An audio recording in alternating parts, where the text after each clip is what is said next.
and went to this new school, and everyone was still into their Nirvana and everything, but there was this one album with this sort of turquoise CD, a teal coloured CD that was always on, and it was Oasis, and it was just, and it became this anthemic thing that we just listened to non-stop more than anything. And I remember I had like a Beavis and Butthead tape with loads of tracks from their TV show, and one of them was Nirvana's "I Hate Myself and Want to Die." Mm-hmm.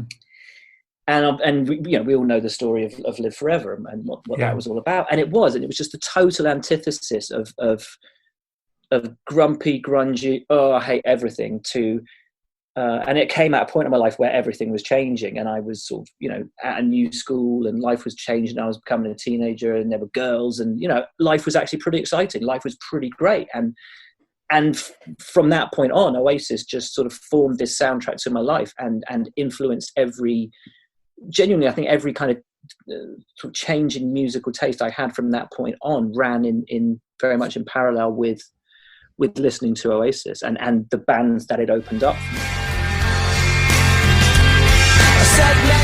At the time, it was written in the middle of grunge and all that, and I remember Nirvana had a tune called "I Hate Myself and I Want to Die," which I was like, well, I'm not fucking having that. As much as I fucking like him and all that shit, I'm not having that. I can't have people like that coming over here on smack fucking saying that they hate themselves and they want to die. That's fucking rubbish. And I'm not saying it was written directly as a retort to that, but that was my thinking, was fuck that, man. Kids don't need to hear that nonsense.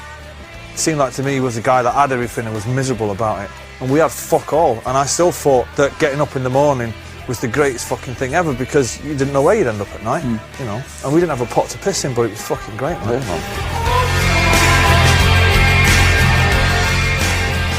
So similar to, like you said, with Pearl Jam, you then went back into the Seattle scene. So from Oasis, did you then go back to the Beatles and the Who and the Kinks and the Stones and that sort of thing?